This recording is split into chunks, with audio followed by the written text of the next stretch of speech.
Your 2025 fantasy footy season is done and dusted, but for Keeper and Dynasty coaches, the good news is it never really stops. While you may have won or missed out on a premiership in your fantasy footy Keeper and Dynasty League, you got to keep working it through. You're in that position of, am I pushing hard and going for another chance at the flag? Do I need to change some of my list profile? Am I going younger? Am I rebuilding? All these decisions just start to ponder in the back of the mind.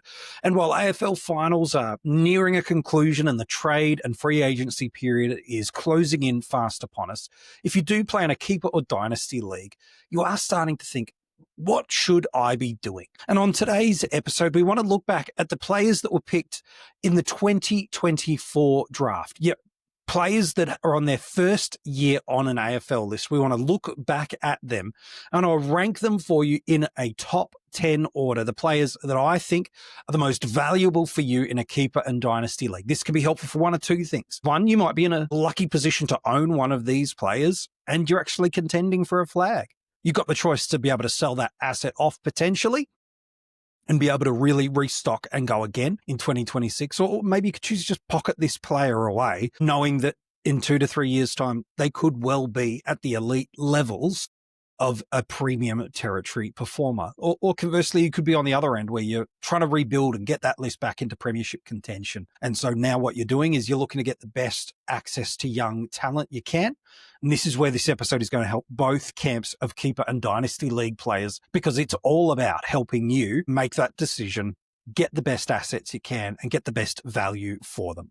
And so I'll walk you through my top 10 players from the 2024 draft class 1 year in to their AFL timeline. Really, before I walk you through the 10, don't you worry, I'm not going to count it up 10 to 1. I'll start at the top.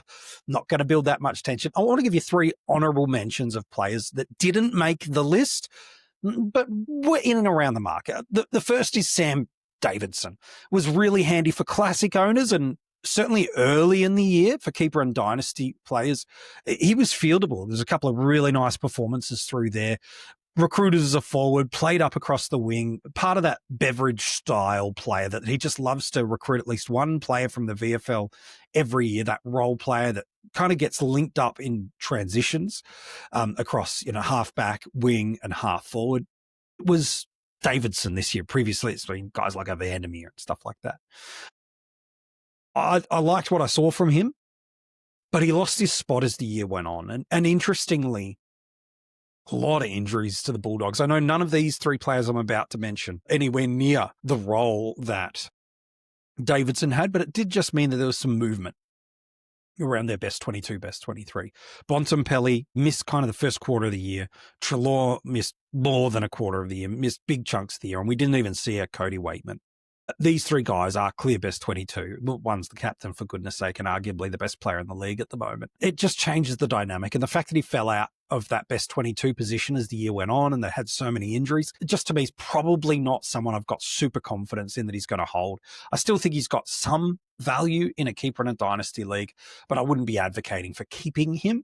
Whereas the top 10, again, with the caveat of how many you have to keep and retain on your list, I think it's probably in that spot of maybe look to redraft. The number 2 unlucky guy is Riley Bice. Again, was a really astute pickup off the waiver wire, gave us almost a lovely sort of 6 to 8 week stretch, maybe not quite that long, where he was not just worthy to sit on the bench, but he was really, really fieldable with some really nice scores. Again, like Davidson, fell out of love as the rest of the season went on, as some other players started returning to that list. We know how much that Sydney Swans team was just smacked by injury in a bunch of different positions. I think Riley's going to hold his spot on the Swans list without any doubt, but I do think he's now a backup, not a primary choice, and as a result, I just couldn't advocate for that. And then the third is a guy that, if I did this list coming off the back of the draft, I definitely would have had him in my top 10. But the fact we didn't see him play at all in 2025 makes it really hard to put a player that didn't play into the top 10. That's why Josh Smiley, for me, just couldn't make the list. We may have squeezed one of those players into the top 10, but I couldn't do that with Josh. The 10 I've got are really hard to dislodge, and based on purely potential, I just don't see that. And the potential he showed at VFL and junior level was really solid, but he's not an accumulator. He is very much a contested, big ball, big bull type player. I want to see what it works like in this midfield with the likes of Prestia and Taranto and Hopper. How does he fit into this side next year? I'm really fascinated to see. He's been a great option if you've held him. I certainly wouldn't be delisting him under any circumstance. Maybe looking to trade him off to a Tigers fan. There will be some hype about him in the preseason next year. The classic community will froth him as a basement price rookie, but yeah, no, not for me. So those are 3 guys that I've got that are unlucky to make this list. There could be others for you, but those are my 3. Let's jump into my top 10. Kicking it off, the player that I would want the most out of this recent draft crop is a Levi Ashcroft. I felt that way heading into this year, and he did not surprise us at all. Played 23 games this year at an average of 74.6, and he's the only player in this crop of 10 that actually managed to deliver a ton. In fact, he did it twice in 2025, a top score of 115, an additional 9 scores, 80 plus. So we're seeing a guy that's got fantasy chops at junior and VFL level, now transferring that into the elite of the AFL. And importantly, he did this in a role that was really unfavorable to fantasy. Like, he had just 4% of CBAs across the entirety of the year. And really, that's only been in the last month of the home and away season. So it's not exactly like, even in contrast to his brother, who was getting sort of 30, 40% in his debut season.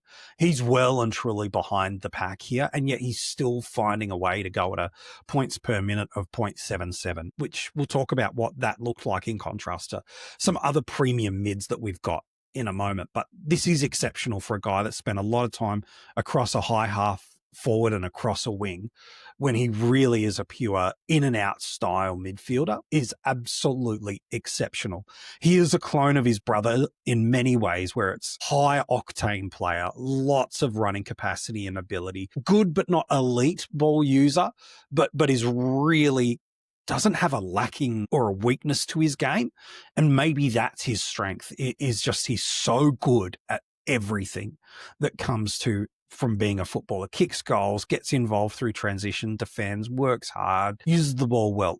Again, there's not this crazy uber elite trait that rockets him to the moon in contrast to others. He's just very, very, very even and very, very good at so many different things. He is the best player from this draft crop from a fantasy perspective for me right now. Maybe there could be a player that could surpass him. I think there's honestly only one that could go past him, maybe 2, if some things land his way. But my goodness me, in 3 to 4 years' time, this guy's going to be absolutely tearing it to shreds. He showcased that junior pedigree, and we're seeing it transferable with limited opportunity at the AFL. Even with a pretty rubbish role for fantasy, he's getting it done. He is my number 1. Look, we talked about points per minute. I should probably contrast his, and it'll be worthwhile holding on to it for other players through this list in a minute. But that 0.77 of points per minute, let me give you like 7 or 8 guys that are premiums on the or high-end draft picks of the last couple of years to give you some contrast to see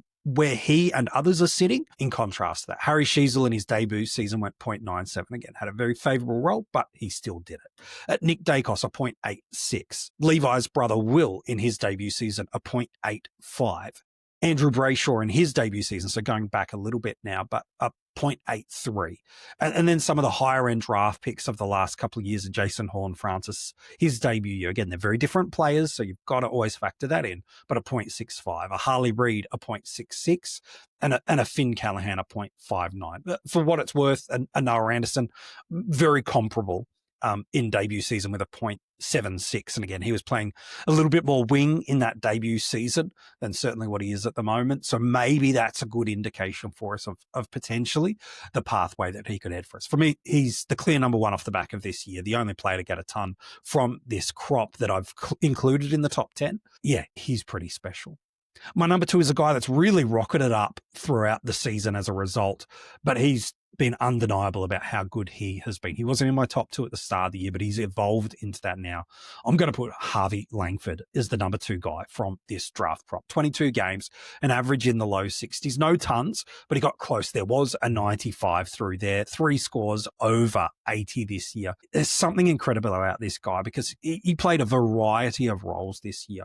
He played some wing, played some kind of high half forward, even a little bit of inside mid. But I can see this guy, when we try to forecast through what he could become, as just this powerfully built midfielder. And he's not just an extractor and a contested ball winner. He's powerful with his skill set as well as his ball winning. That booming left foot of his is unbelievable. When he gets greater levels of confidence and refines this skill a little bit more, my goodness me, this could be scary. Not just through what he could do through the midfield, because he's not just a typical contested power mid and that's it. He's got work rate about him. He's not got a high octane speed or anything like that, but he's got good work rate. He's got good pace about him. He's strong, plenty of contested ball, uses the ball brilliantly by foot and by hand.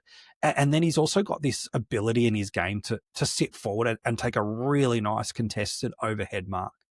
So I actually see why so many people want and love a Harvey Langford, because he delivered up a points per minute of 0.65. And again, he was getting his role shoved all over the place. And the Melbourne midfield dynamic changed so much throughout the year under Simon Goodwin.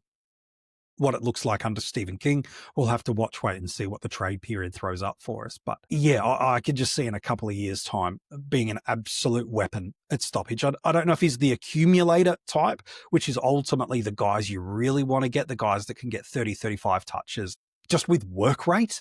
Yes, skill and footy IQ. So I don't hear me downplaying the accumulator, but rather the accumulators are the ones that will work their way in and around and through the ground at all areas, whereas Harvey's going to get a lot of his work done at stoppage, and then he's going to get it on the spread. I still love this guy. I think he's a great pick. Happy to put him there. I don't think he'll ever be the top scorer from this list, but right now, based on what I've seen, I'm happy to put him in at number 2. My number 3 is Xavier Lindsay, his teammate.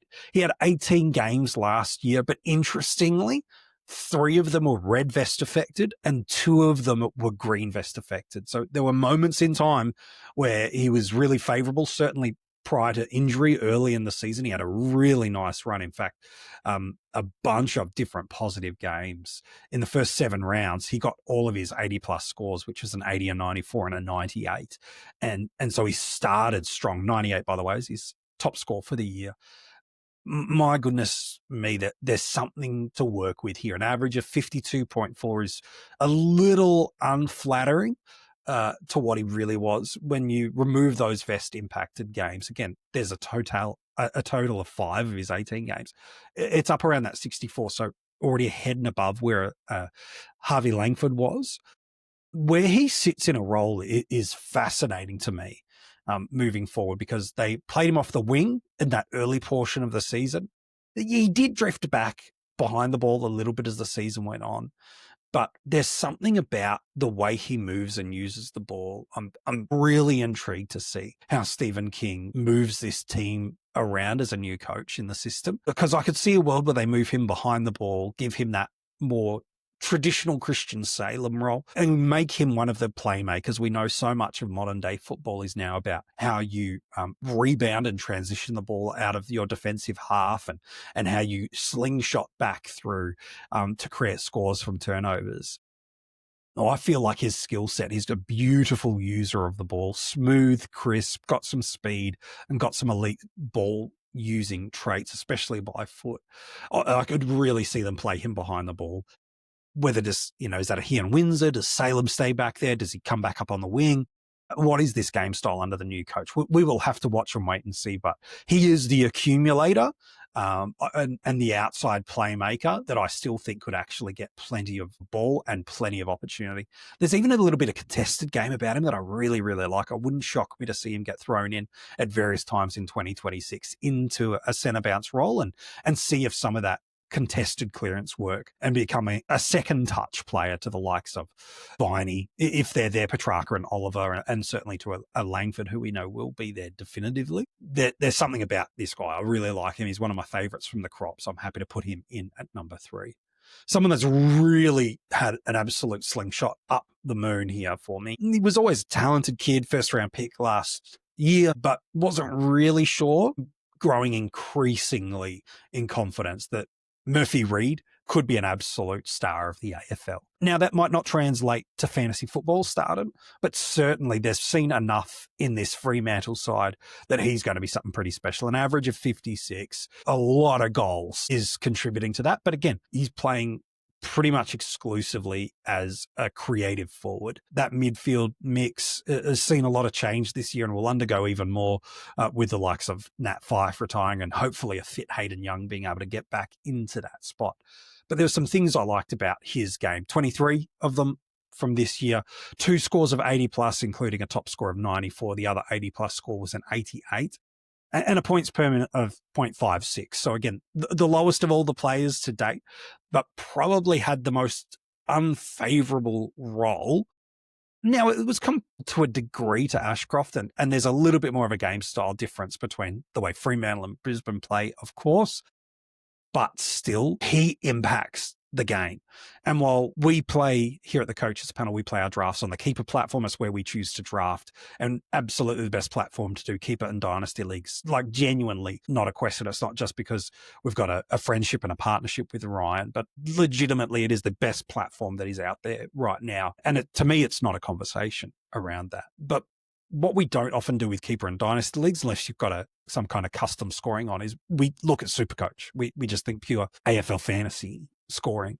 But the Supercoach scoring actually gives us a little bit of an indication to a player's truer impact on the game, just not their ability to accumulate ball, mark, tackles, goals, things like that. He had 3 tons last year in Supercoach and an additional 3 scores of 80 plus. Now, yes, I know some of their scoring is weighted towards efficient ball use, scoreboard impact, score involvements, some contested components, what you do. Absolutely, that's got to be considered. But the fact that he's doing that in his first 20 odd games, it just showcases how clutch and class he is as a player and how important I think he's going to be to this Fremantle side long term. I do see him as this high half forward that eventually could get some stints through the midfield. But to me, I think early days, this is going to show my age now, if you couldn't see it on my face already. Think early Steve Johnson, before the Giants moved, before he moved into the midfield, just that sort of creative forward. He probably doesn't have that dynamic that Steve had that would kick goals out of nowhere, but that's exactly where Murphy is. Even Paul Chapman, to a lesser extent, Toby Green, but that style of forward that I think is where Murphy is going to land up, which is really difficult in one-on-one matchups, really smart and creative, not the most evasive, speedy type player. They don't need that from him, but what they do need him is to be that playmaker inside forward 50, and I think he can absolutely be that. For me, that's why he's my number 4 trade target. Well, not trade target, ranked option from. So it's Reid at 4, it's Lindsay at 3, it's Langford at 2, and then it is Levi Ashcroft at 1. Number 5, Jagga Smith. Bold, I know, to put a guy that didn't play a game this year ahead of so many others that did. But I think that's the crazy thing, right? Is at the start of the season, it was universally agreed across almost a variety of every Keeper and Dynasty drafts, let alone from content creators like the Coaches Panel or our sister podcast, Finders Keepers, which is all about Keeper and Dynasty Leagues. And seriously, if you haven't checked that out yet, go and check it out. Jordox is doing a great job. Hosted that the first year. We love what Finders Keepers, our sister podcast, has been doing.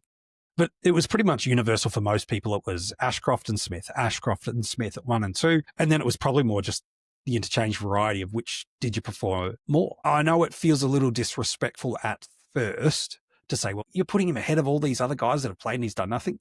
Well, I don't think I'd say it's disrespectful. Rather, I'm putting it in the spot of, I actually think Jagga's the only player on this list that could genuinely surpass Ashcroft as the best fantasy player from this draft crop. but I could not put him at 2 based purely on potential.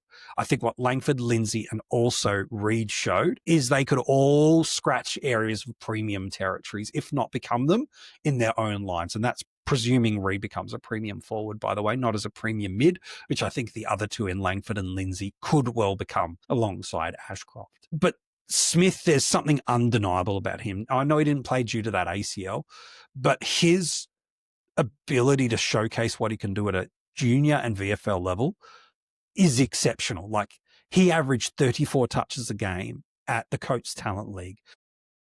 That's basically a 113 average fantasy wise we're talking about. And he did that across 12 games, including one game that was a 50 plus disposal game. So that's that accumulator that I'm talking about, a guy who just knows where the football is. He averaged 94.2 in the under 18s comps. They're slightly shorter. And then on debut, when he played in the VFL, he scored a 104 and had 27 disposals in his 3 VFL games. So this is the type of numbers as a junior that Sheasel, McKercher, Dacos were able to put up for us. I see him as this perfect accumulator at Carlton. We know that coming off an ACL can slow you down a little bit, but because he did do it in the preseason, he won't miss too much of the 2026 preseason. And it didn't really hurt a player like a Christian Petrarca, who had a very similar thing happen where he missed his entire first season due to a ACL. We know that CP5 has been one of the elite premiums for probably the last 5 or 6 seasons now for fantasy footy coaches. I think Jagga, while a different player, will borrow some confidence of that, let alone a Will Ashcroft, who's done it more recently. I just think Jagga is that good. He is the perfect fantasy footballer. Good user, but not so elite that you tag him. Really smart and crafty. Got some strength about him, but not a Hulk at all. Got some speed, but not at elite crazy levels. Really sharp dynamic movement. And just gets the ball wherever he is, gets 3 or 4 touches sometimes in one scoring chain, in one set of contested ball around stoppages. He's just so smart. He is pretty close to the perfect fantasy player. I think Levi's a little bit ahead of him. I've got the others there probably because I just think they've now got some runs on the board. But Jagga's the one that if someone's held him at this point in their Keeper and Dynasty League, look, it's going to be really hard to get him out of them now because the season's done. The chance was really during the year, but his value has dropped a little bit without any question. But if you did want to get your hands on him, it was during the year. Now you're going to have to pay a pretty good price to be able to get him. And the unknown of potential is so highly valued in Keeper and Dynasty Leagues, isn't it? We think he's going to be. And especially when they've got the pedigree, the points per minute at junior levels, the parallels to the Sheasels, the Dacos types. Yeah, my goodness me. I like this guy. I've got him in one keeper league and cannot wait to let him loose in that keeper league. That is for sure. It is the Coaches Panel Patreon keeper league in Supercoach. I'm looking forward to be able to do that. All right, so there's my top 5. You ready for the others? Hopefully you've got one of those top 5. If not, definitely. I hope you've got one of these next 5. My number 6 is Sam Lalor. The number 1 pick from last year, played just 11 games and an average of 54.1. Again, some injury impacted games through there really did hurt some of that scoring average. But still, the guy's got some chops about him. A top score of 95 was one of just 2 games over 80 plus. The other was a score of 81 and a points per minute of 0.58. So solid, not amazing, but solid for a first year player. It's pretty incredible when you consider the fact that he had a limited preseason. In fact, no preseason, really. It was like 3 or 4 weeks, just coming off the back. I think it was a back injury that he came off the back of being drafted. But then he had 2 subsequent injury issues during the 2025 season and one that ultimately cut his season short. And that's just a little bit of an alarm bell for me. I know he's young and developing and still growing into his body and himself, but there's always a little bit of an alarm to me when you've got 3 injury issues within a 12-month cycle. I know bad luck can be a factor of it, and growth and development and getting used to the AFL system. So far from putting a black line through him at all, but certainly enough of a reason to have some trepidation around it. And all of these guys from 5 well, probably 6 onwards. There's a reason they don't make the top 5. I still think they're going to be very, very handy assets in your Keeper and Dynasty League, but there's a reason why they're not at the top level, because they've all got a little question mark. Some is about role, health, a bunch of different variables. Is it even going to turn into fantasy premium territories that is worth holding onto your list? But everyone's got them there. I do like what I've seen from Sam. I'm not going to lie. And he didn't really get a massive midfield role opportunity. Like I said, so much of this year, Hopper and Taranto, and to a lesser extent later in the year when Prestia came back, it was a pretty established midfield. They didn't really give the kids the keys to the kingdom too much just yet. But I saw some really nice things about Sam Lalor. Like, I think long term, we're going to see him as an inside mid that role shares with the forward line and potentially could be as level as 50-50 split, while it could for a few years there be 35, kind of floating around that sort of mark. I think is where he'll long term get. He's the kind of guy you don't want to lose his power and ball winning at stoppage and at centre bounce, but also you don't want to lose just that really challenging matchup that he can be for you and goal kicking inside forward 50. So Adamuzo's got a really great weapon here. Think in the vein of Christian Petrarca, De Goey, and even a Dustin Martin to an extent, maybe not 2017, Premiership Bonanza Brownlow Dusty. That's pretty hard to recreate, as good as Lalor can be. To contrast him to that level of Dustin Martin, I don't think there's too many players that have ever played the game of AFL and had as pure a good season as what Dusty did that year. But there are some things about him that are understandable parallels, and that's why the Tigers fans are so excited. So if you can see those 3 guys who we know are, in their peaks, could be 90 plus mid forwards or 100 sort of territory midfield premiums. Yeah, I think that could be Lalor's destiny. Just got to get over that kind of injury concern that's just a little nagging Achilles for him at the moment. My number 7 trade target. I've got to stop saying trade target because it's not. It's my rankings. It'd be Finn O'Sullivan from this draft crop. An average of 50, a top score of 82 is just one of 2, a couple of other additional tons, an 80 and an 81. Points per minute, 0.51's okay. But let's look at the positives here because, again, I think some people are a little underwhelmed by what he did to start the year, and I understand that. But in the back 6 games of the year, that role evolved a little bit, and I think that's where we should spend our time conversing around Foss. Is in his final 6 games of the year, his average jumped up to a 70.5. So that's positive for us. That's handy. Played more behind the ball, got a little bit of the share of the kick-ins, started to create and play make a little bit more. I think the question for me is, how does Kako use this absolute depth of arguably elite top-end midfield kids that he's got his hands on? Wasn't the greatest accumulator at junior level, but was a huge impact player. Like, he's a powerfully built, versatile mid. He has got an absolute penetrating deep kick and an unbelievable overhead mark, a really good skill set about him. Again, wouldn't say speed is the number one choice for him, but he's not slow by any means. It's his power, it's his kick, it's his versatility, and that's how good he is overhead and just his ability to get in and out and through traffic. But what's this role that they've got for him moving forward? Because behind the ball, look, he can create and play make. I think he's arguably a better option for them back there in 2026. I think that if I was to forecast where it would be, it would put him there and teach and develop him as a footballer to read the play and to set up the play and let others that are a little bit further ahead in their AFL levels of experience get through there. That's probably where I'd put him, but it's a dangerous game for fantasy football coaches to start telling AFL coaches what they should do. They clearly know what they are doing, but we talk about this absolute depth of top end midfielders, like first round picks. Sheasel, an elite of the game already. Wardlaw, we know he's so strong and tough, and if he can not get himself knocked out as much, my gosh, this guy could be an absolute weapon. LDU is one of the great burst midfielders in the game. Colby McKercher, while playing behind the ball a little bit this year at halfback, showcase when he comes up through the midfield. It can really can accumulate and impact the game. And then you've got Foss, let alone a Simpkin and a Parker, who are the role players in there, and even a Tom Powell, who Kako loves and at times done a bunch of different stuff. So it's fascinating to me what Foss could be. if he becomes a playmaker behind the ball for at least next year, he's going to be fieldable for you in your Keeper and Dynasty League and pick up defensive status.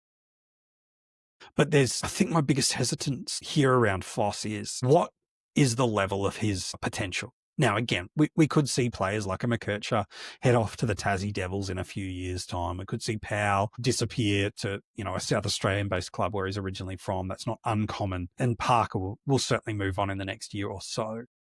So there's absolutely room and space for him, but guys like a Sheasel, such a high accumulator of the ball. McKercher, let's make the assumption he's going to stay though, is such a high accumulator. LDU still gets his bag of 25 plus possessions every week, let alone a Wardlaw who's, yes, from a defensive side is unbelievable, but has no problems winning the ball. Just seeing a lot of high-end talent that all want the ball, and just that market share of points might not be enough, let alone the fact that as a junior, he never showcased accumulation style traits. I'm just cooling my jets on him. I think he's going to be a very, very good AFL player. I'm fascinated to see how he develops, but I couldn't put him in my top 5 of these top 10 ranks for Keeper and Dynasty League players from the 2024 draft. Let's hit my number 8. It's Isaac Kako. 23 games this year is pretty handy for a small forward. An average of 47 doesn't feel great, but you have to put it in context. And that Essendon really did not have any consistent, mature forward presence. Now, I think Caddy's going to be an unbelievably good key position forward. I think Kako is actually going to become an elite small forward over time, but it's really hard for first and second year players to not only be consistent, but to be their best and fullest self. That's what their mid-20s is going to be, not what their teen years is about. But there's some promise here. There was a top score of 94 that sat through there, and a points per minute of 0.47. Again, he's not great, but you have to put it in context of good small forward in a bad forward line and politely in a bad functioning ball movement team at the moment, who really just didn't have any of their primary choice midfielders available big chunks of the year, with the exception of Zach Merritt yet again. But there's just some moments, right, with Kako that he might just be, even now, depending on when you're tuning in on this episode, if you're on the Keeper and Dynasty platform, it might not have yet flipped over into off-season mode. So you might still be able to go and pick up a player off the waiver wire, and Kako with that average of 47 could be it. Now, again, it depends on how many you're keeping, what your list rules are. I know some have like a rookie rule where you have to keep certain players either under a certain number of years or games played. And I love that, by the way. But there's just some things about him that could be worthwhile holding onto your list with all those caveats. Like his final 2 games of the year, a 94 and a 73. Handy. And some CBA spurts in that. Again, I know they're experimenting, and I know they had players missing with, Parrish out, Merritt missed a little bit of time through there.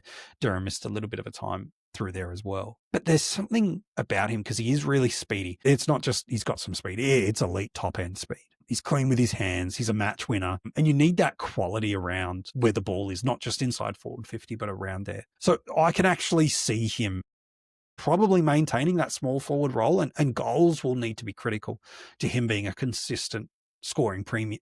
I don't know if he could ever get to the premium forward territories, but there's a world where it happens. But he could be a very, very fieldable and stable forward. We know how often the list can change of who's positionally eligible, especially in the forwards year on year. And so having a guy that I think could become a pretty stable 70s sort of average guy might just be enough. Classic owners hear 70 and freak out, but Keeper and Dynasty owners know that, well, if it's predictable and bankable, a 70, and he's got some ceiling about it, and he could pick up some CBA spurts because, again, that speed, that ability to find the ball in congested situations, that craft of a small forward can translate into being a pretty handy centre bounce player, even if it's only for 1 or 2 a half or a quarter. Oh, I could see this getting positive for you. So, again, a little bit more of a, to use a cricket term, throw out the stumps here, but I don't mind it if there's enough caveats on your list qualifications. Yeah, I think this one could work for you. He sits in that pocket for me. Number 9 ranked player from the 2024 draft class, now that have done a year of AFL, is Taj Hotton. Just the 7 games last year, came back off almost a season-ending injury, but an average of 51 from 7 games is pretty handy. And to do that with no score over 60 actually means there's a level of consistency in his scoring, which I actually really like. I know we want to see ceiling early on from these players, but when you come off the back of a knee injury like he did and missed 3/4 of the season, I think we've got to give the guy some grace.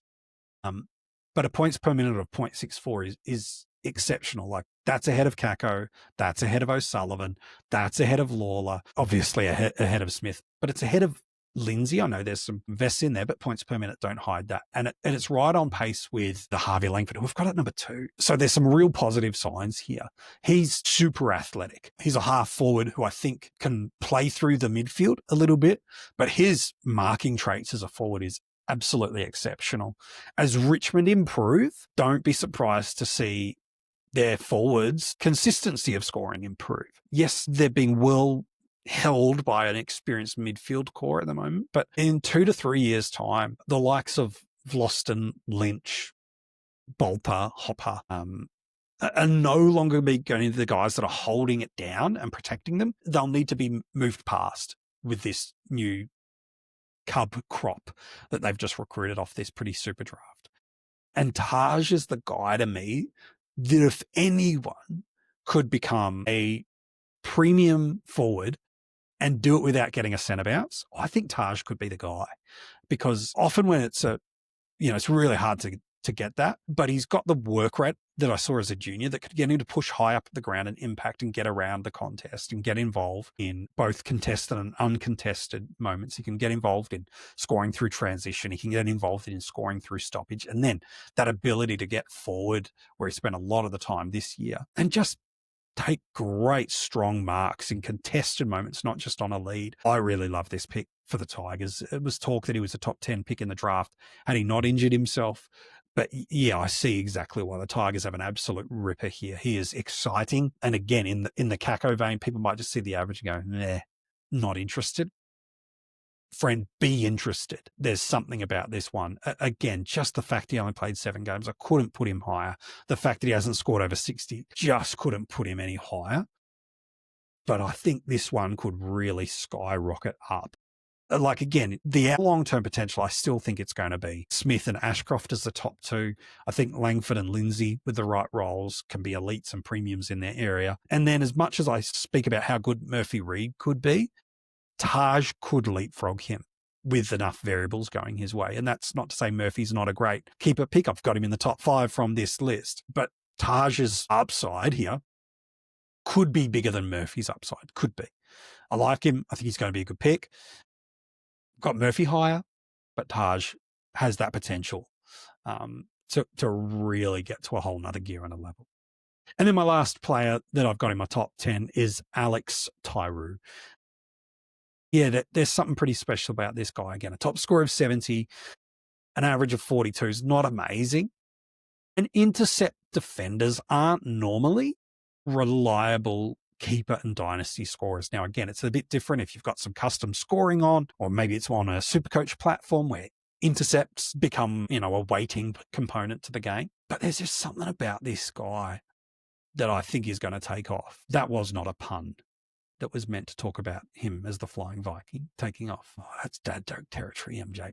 Anyway, probably, in fact, has the lowest points per minute of all these players are 0.39, but he's just an unbelievable athlete, incredible reader of the play. He's just got that courage and the skill set to take marks that probably he should have no right to get, but he does. He can play forward of the ball. We saw that at times as a junior. Didn't really happen at St Kilda, which I liked. I like that they're settling him in as that interceptor. But I feel like he's got this ability to create impact in this St Kilda team by reading the ball, creating rebounds, intercepting, limiting the ball flow into D50, and then playmaking off the back. I think there's a genuine James Sicily type scorer here. And we know Sicily for a bunch of years, maybe not so much in 2025, but for a bunch of years has been a pretty reliable 85, 90, 95 scoring defender for us. And to get that out of a Tauru is absolutely exceptional. It's going to take a couple of years. Again, missed a lot of the year coming back through injury. didn't really get a high volume of ball. So much of that came through just letting him play as the interceptor and nothing else. But I can see him and saw that as a junior, that he's got the creating ball movement about him as well. Yeah, I think this could be pretty exceptional for the Saints and for you as a keeper and dynasty coach. And so that's it. That's my top 10 players from this draft crop. Do you agree or do you disagree? Let me know. If you're watching this as a video on YouTube, you can comment below and let me know your order of the top 10 of this recent draft crop. And if you're listening to it as an audio podcast, you can always reach out to us across social media. But Spotify, if you are listening on that platform, do let you comment about it. Hey, 2 things to let you know about, so don't disappear on me just yet. 2 things to let you know about. One is a Patreon exclusive, and the other is access that everybody will get. Starting in October, 2 exciting things coming from the coaches panel. 1 for Patreons, 1 for everyone. Let me tell you what Patreons get. And again, you can become a Patreon, support the coaches panel, or stay supporting the coaches panel this off season, with all the details to join inside the link. Well, the link's in the description of this episode, by the way. But every single week from October, myself and Kane will be putting together a list. I think it's our 5th or 6th year running now, of who we believe are the top 50 ranked players for a keeper and dynasty league. We won't just put them in an order of 1 to 50. We'll actually put them into tiers, and we'll talk about why tiering is important in your draft ranks for keepers and for single season leagues as well. Honestly, it's one of my favorite series that we do every single year, where we forecast what players will be. It's based purely at the end of what the 2024 season, it's done before the positions land.